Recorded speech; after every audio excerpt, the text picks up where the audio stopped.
undang-undang menyarankan bahwa pernikahan laki-laki dan perempuan harus umur 19 tahun. Tapi juga di daerah banyak terjadi bahwa dengan era globalisasi, dengan pergaulan bebas, jadi kebanyakan sih orang tua untuk menutupi kehormatannya juga, walaupun tidak mengindahkan peraturan, suka ditikahkan mereka itu.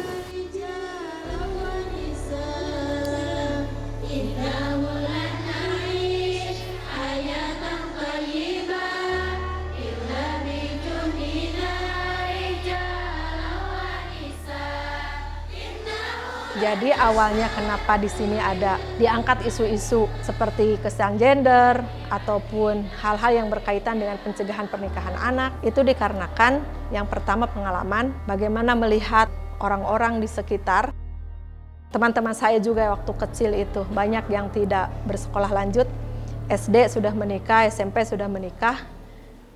Tapi saya beruntung karena orang tua saya, hanya keluarga saya sebetulnya yang di kampung itu yang bersekolah. Beruntung mereka memiliki keinginan bahwa anaknya harus berpendidikan tinggi lah gitu. Kita belajar bersama ya.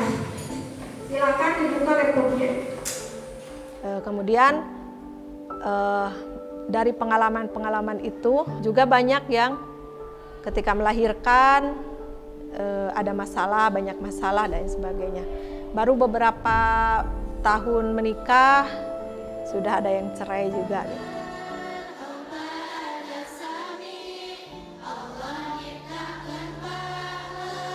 Saya Mita Nur Hasni Faujia, saya merupakan santri Pondok Pesantren Nurul Huda, sekaligus saya sebagai mahasiswa aktif di Fakultas Pendidikan Islam dan Keguruan Universitas Garut. Kebetulan saya mengambil prodi Pendidikan Guru Sekolah Dasar. Saya mulai mondok di Pondok Pesantren Nurul Huda ini sejak tahun 2017 ketika saya memasuki bangku SMA. Kalau alasan kenapa menjadi guru itu emang cita-cita saya, juga menjadi cita-cita terbesar ibu saya. Mama saya itu tidak berpendidikan, maksudnya beliau berpendidikan hanya sampai bangku sekolah dasar saja. Kemudian dia pendidikan pesantren juga tidak, tetapi ibu saya selalu mengkaji, selalu ikut pengajian-pengajian yang ada di daerah aja gitu. Kalau lumrah tidak. Saya bilang kenapa tidak? Karena ternyata banyak yang seusia saya, bahkan usia di bawah saya itu sudah menikah.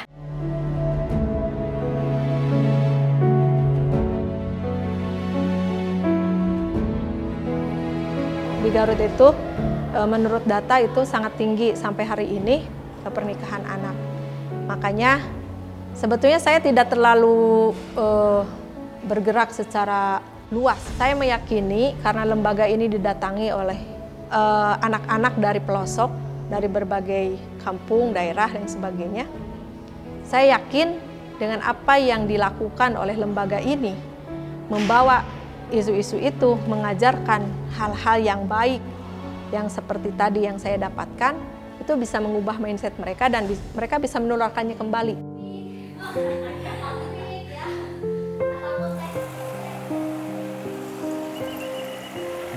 Di tahun 2012, setelah saya agak lama di sini, sekitar 6 tahun itu, saya melihat orang sini, ya orang sekitar pesantren, ataupun orang desa sekitar ini, tetangga desa lah gitu.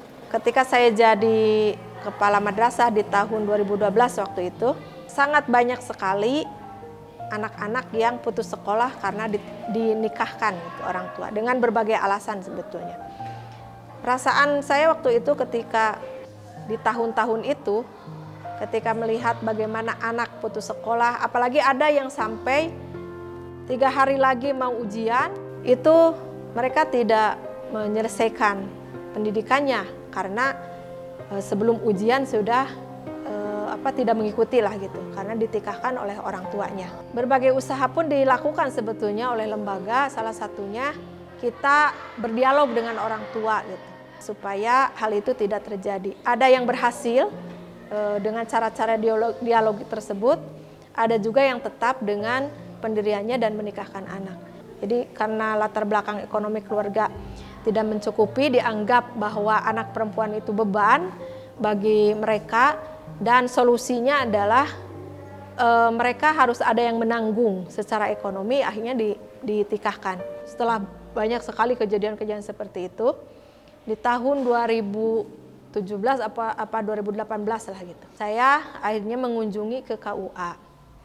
Itu membicarakan untuk bagaimana supaya praktik-praktik pernikahan seperti itu, khususnya pemalsuan data, anak dan sebagainya, bisa dihentikan gitu. Kemudian saya meminta kepada pihak KUA waktu itu, minimal Bapak, ini yang untuk siswa di sekolah kami, supaya minimal mereka bisa mengikuti ujian dulu lah, gitu, mendapatkan ijazah pendidikan dasar. Ya, akhirnya kami bersepakat antara pihak lembaga sekolah dengan KUA untuk membuat semacam MOU gitu waktu itu di tahun 2017 atau 2018 lah. Jadi upaya-upaya pencegahan perkawinan anak itu memang menjadi tanggung jawab bersama. Bukan hanya kalangan para ulama atau kalangan pesantren, tetapi juga harus didukung oleh umaro atau pemerintah yang memiliki kebijakan atau pembuat kebijakan. Kalau semua pihak saling mensupport, saling membantu, saya yakin ya, insya Allah persoalan ini akan lebih cepat teratasi ya. Yang penting semua mau ikut terlibat berpartisipasi di dalam upaya pencegahan perkawinan anak.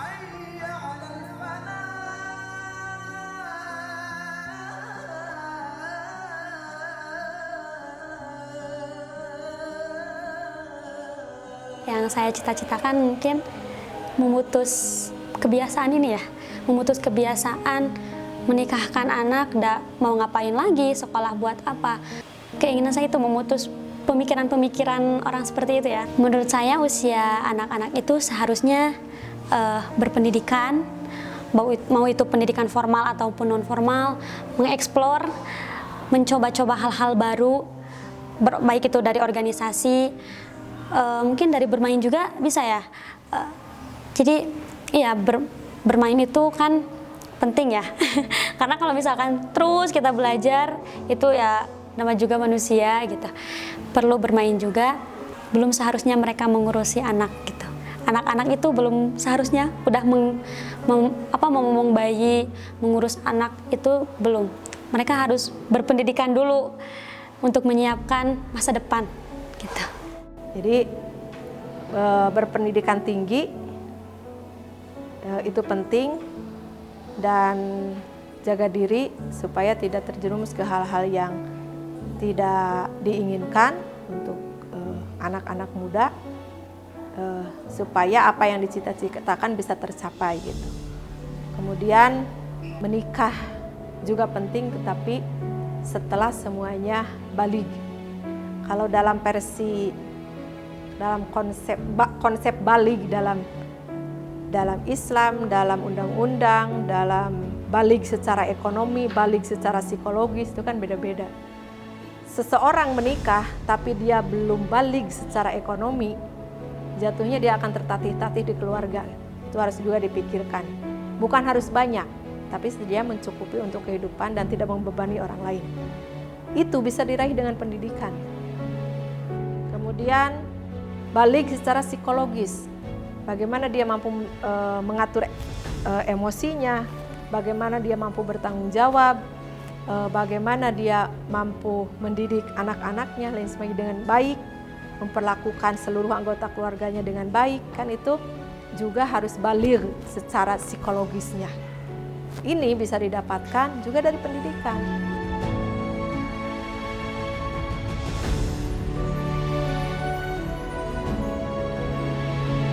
Maka pendidikan itu, dimanapun ini pendidikannya, tidak harus di sekolah terus, itu maksudnya pendidikan itu di mana saja.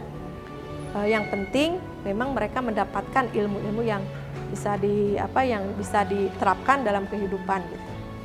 Nah, jadi pendidikan itu sangat penting, bisa balik secara biologis, sudah alat reproduksinya sudah siap untuk digunakan. Kalau setelah begitu, ya itu baru menikah itu ya ideal gitu.